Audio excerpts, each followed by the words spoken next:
सबको आवाज जा रहा है? हाँ गुड।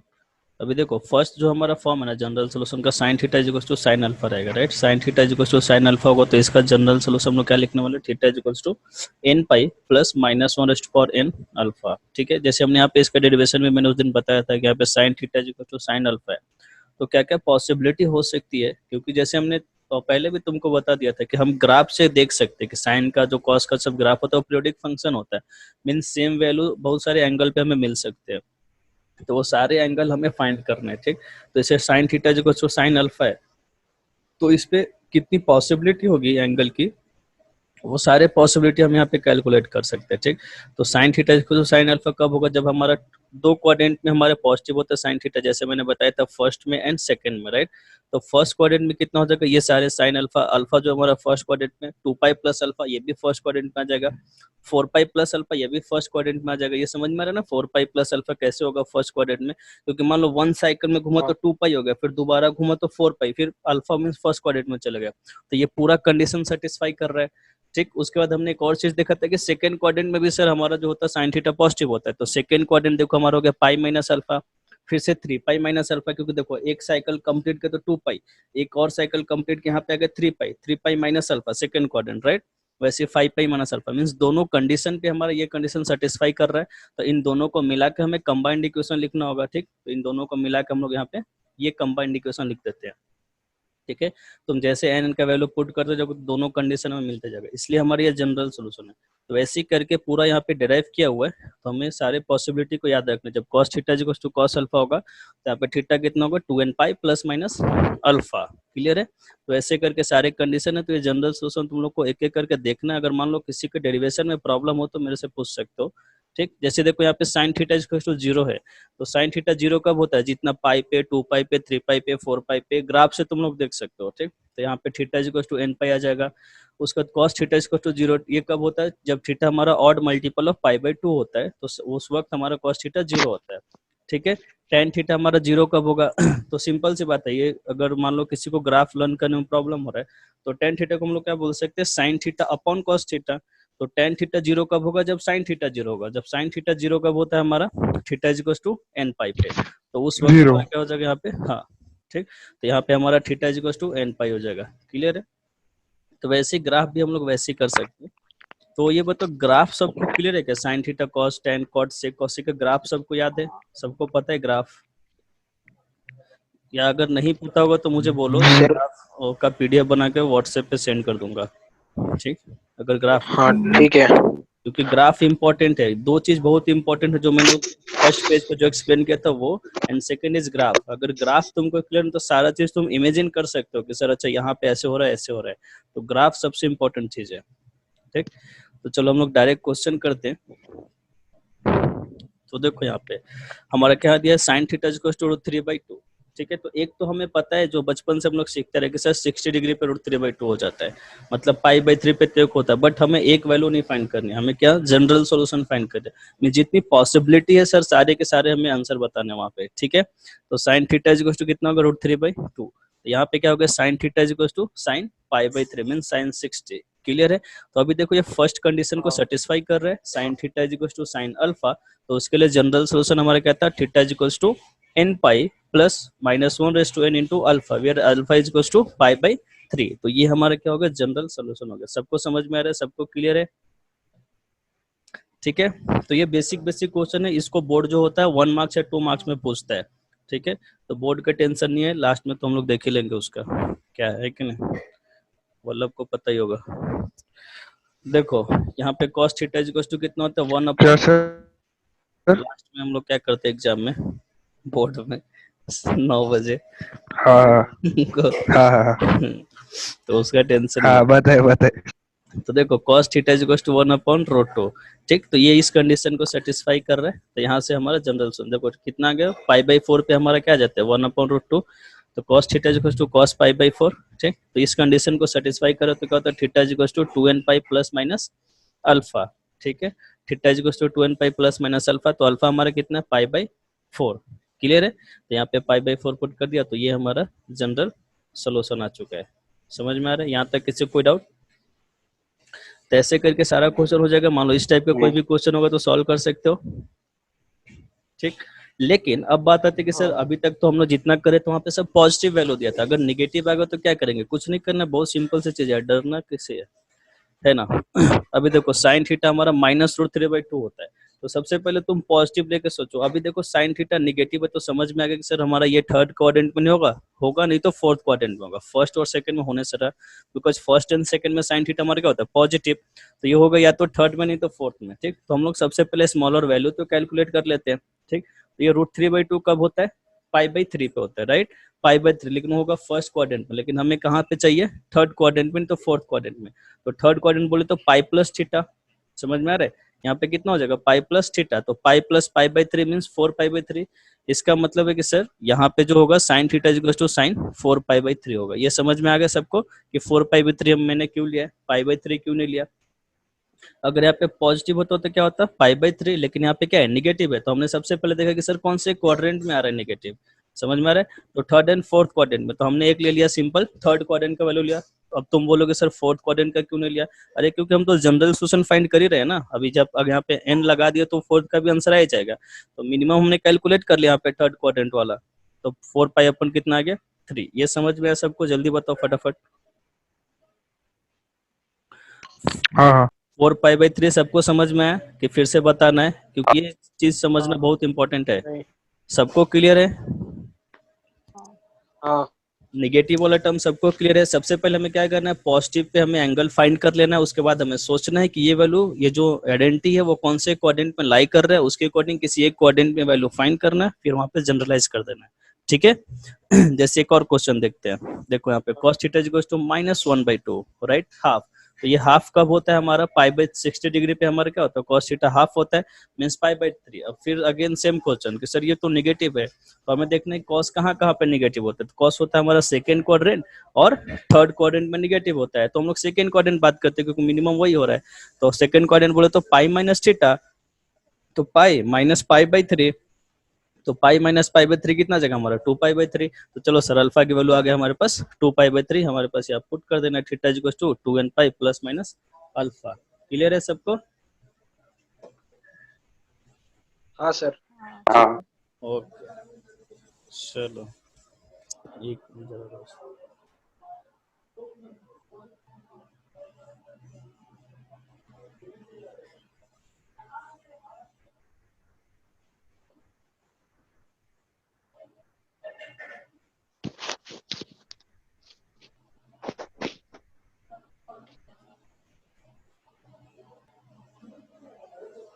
क्लियर है? चलो तो अभी निगेटिव वाला हो जाएगा सारा चीज। अब देखो यहाँ पे क्या दिया था हमें? cot theta is equal to -√3, तो हमने इसको 10 में कन्वर्ट किया। बोलो सर 10 में क्यों किया? बिकॉज हमारे पास 10 का जनरल फॉर्म हमने फाइंड किया है, इसके लिए हमने 10 में कन्वर्ट कर दिया और वहाँ पे जनरलाइज कर दिया। ठीक है, क्लियर है? अभी देखो सेम चीज को कैसे कैसे चेंज कर सकता है इंसान, है कि नहीं? यहाँ पे क्या दिया था? cosec theta is equal to 2 दिया था हमें, cosec थीटा का हमने फॉर्मूला कैलकुलेट किया ही नहीं, हमने तो साइन थीटा किया है, साइन cos tan का हमने किया। ठीक, तो इसको साइन में कन्वर्ट कर सकते हैं ना, साइन में कन्वर्ट कर लिया 1/2, उसके बाद तो तुमको पता ही है कितनी जिंदगी आसान है कि नहीं? अभी देखो sec theta plus √2 is equal to 0, तो सेक थीटा कितना आ जाएगा? -√2। कॉसेक थीटा कितना आ जाएगा? -1/√2। अभी हमने कैलकुलेट किया है -1/√2 कैसे सॉल्व करना है। ठीक है, सबको समझ में आ रहा है? फास्ट नहीं हो रहा है ना? सबको आसानी से आ रहा है समझ में? क्योंकि ये सबसे इम्पोर्टेंट चीज है, ये इसके लिए बोर्ड के लिए और सीईटी मेंस के लिए भी इम्पोर्टेंट है। मेंस ऐसा सिंपल क्वेश्चन नहीं पूछेगा, सीईटी पूछेगा, लेकिन 12 तो भर भर के पूछेगा। ठीक, तो चलो हाँ अभी देखो यहाँ पे मल्टीपल एंगल है, कुछ नहीं करना है, डरना है ही नहीं बिल्कुल। देखो यहाँ पे cos 2 theta is equal to -1/√2 आ गया। ठीक, तो हमने थीटा के लिए तो वैल्यू कैलकुलेट किया है ना हमने, हम लोग क्या लिखते थे? थीटा इज इक्वल टू देखो 2nπ प्लस माइनस अल्फा, सारा चीज सेम करना है, सिर्फ थीटा की जगह पे क्या लिख देना है? 2 थीटा। तो देखो 2 थीटा इज इक्वल टू आ जाएगा 2nπ प्लस माइनस 3π/4। फिर थीटा चाहिए तो 2 से क्या कर दो? डिवाइड कर दो, देखो आ गया आंसर। समझ में आया? तो मल्टीपल एंगल के लिए कंफ्यूज नहीं होना है, हमें सिर्फ एंगल के लिए फाइंड करना है, थीटा के लिए। और यहाँ पे जो कुछ भी होगा उसे डिवाइड कर देंगे, 3 थीटा है तो 3 से डिवाइड कर दो, 4 थीटा है तो 4 से डिवाइड कर दो। क्लियर है सबको? कोई डाउट यहाँ तक? सिंपल है सर एक बार फिर से बताना। 2 थीटा वाला क्या? देखो सिंपल है, यहाँ पे अगर cos थीटा होता तो cos theta is equal to -1/√2 लिख रहे थे हम लोग, यहाँ पे cos theta is equal to cos 3π/4 लिख रहे थे हम लोग। क्लियर है? तो यहाँ पे हाँ जनरल फॉर्म क्या था, theta is equal to 2n pi plus minus alpha, right? ये हमारा जनरल फॉर्म था, लेकिन हमारे पास अभी हाँ थीटा नहीं है, यहाँ पे क्या है, 2 थीटा है। अब इसका ये मतलब नहीं है कि यहाँ पे 2 थीटा कर दिया हाँ तो इधर भी 2 से मल्टीप्लाई करना, हाँ ये बिल्कुल नहीं करना है, समझ में आ रहा है क्या? सिर्फ थीटा के जगह पे जो एंगल रहेगा वो हमें यहाँ पे सब्स्टिट्यूट करना है। तो 2 थीटा इज इक्वल टू कितना हो गया, 2n पाई प्लस माइनस 3 पाई/4, ठीक है? बट हमें क्या चाहिए, थीटा चाहिए, तो यहाँ पे 2 मल्टीप्लाई है तो इस साइड भेज के इसको क्या कर दो, डिवाइड कर दो। क्लियर है, समझ में आ रहा है? तो देखो ये 2 से डिवाइड हो गया तो 2 2 कट गया, 4 2 जा 8, तो ये हमारा फाइनल आंसर आ गया, ठीक है? यहाँ पे 2 था, यहाँ पे कितना है, 3 है, तो देखो 3 theta is equal to n pi plus minus theta, यहाँ अल्फा, फिर यहाँ पे 3 से डिवाइड कर दो। समझ में आ रहा है? अभी क्लियर हुआ सबको? हाँ ओके,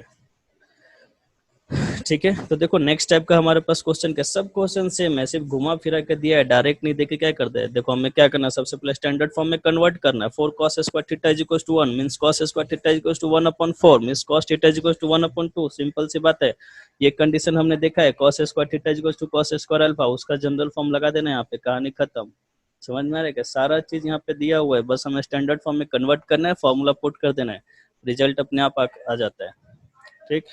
अभी देखो यहाँ पे क्या है, cos 3 theta is equal to cos 2 theta, तो ये प्लस इधर ले जाओ तो माइनस, फिर cos c minus cos d का फॉर्मूला लगाना है अपने को। यहाँ पे देखो दो चीज का प्रोडक्ट जीरो, इसका मतलब इस टर्म शुड भी जीरो, तो यहाँ पे जीरो करो तो साइन थीटा जीरो कब होता था, जब theta is equal to n pi होता था।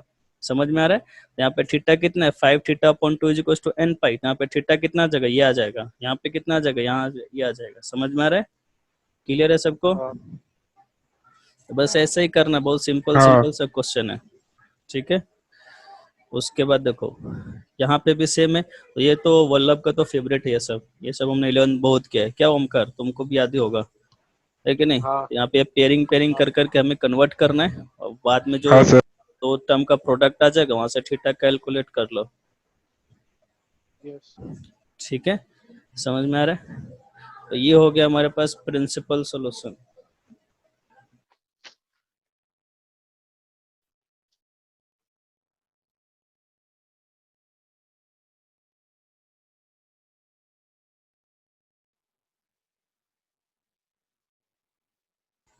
ठीक है, तो 3.1 एक्सरसाइज हो जाएगा। हाँ सर। इसमें किसी को कोई डाउट? 3.1 नहीं एक्सरसाइज देखो बहुत सिंपल सा चीज है, यहाँ पे सारा क्वेश्चन सॉल्व कर लेना अपने को, एक बार पेन उठाना है और डायरेक्ट फाइनल तक टच करके छोड़ना है। इसमें कुछ जैसे रॉकेट साइंस जैसे नहीं है, देखो बहुत सिंपल सी चीजें है। दिख रहा है क्या सबको? अब आते देखो, अब आया मजेदार चीज, ऐसे ऊपर वाला भी मजेदार था बट ये भी अच्छा है। अभी देखो पोलर कोऑर्डिनेट सिस्टम, हमने अभी तक कार्टेशियन कोऑर्डिनेट सिस्टम के बारे में पढ़ा था कि सर एक्स वाई होता था, first quadrant, second, third, fourth, ऐसा कुछ तो होता था, राइट? अभी हमें पोलर कोऑर्डिनेट सिस्टम के बारे में पढ़ना है। पोलर बोले तो आर एंड थीटा के बीच में रिलेशन, जो पहले एक्स एंड वाई होता था वही हमारा आर एंड थीटा आ जाएगा, ठीक।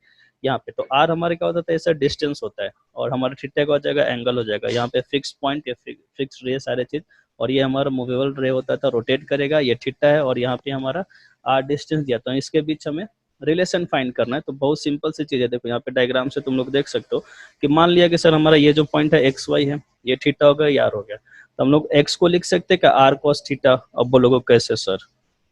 तो देखो इस ट्रायंगल में हम लोग लगा दो कॉस थीटा, तो कॉस थीटा कितना होता है, बी अपॉन एच, बी हमारा कितना है, x है, एस कितना है, आर है। देखो cos theta equal to x upon r, तो x कितना आ गया हमारे पास, आर कॉस थीटा।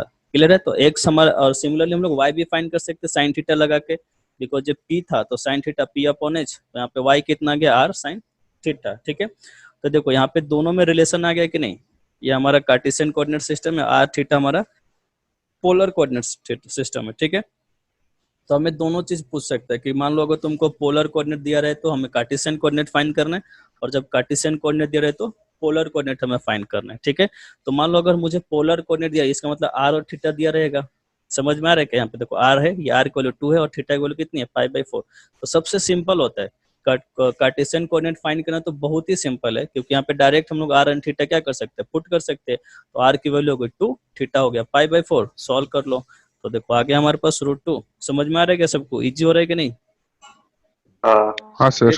तो देखो यहाँ पे y भी आ गया हमारा √2, तो कार्टेशियन कोऑर्डिनेट हमें कितना मिल गया, √1 √2, ठीक है, समझ में आ रहा है।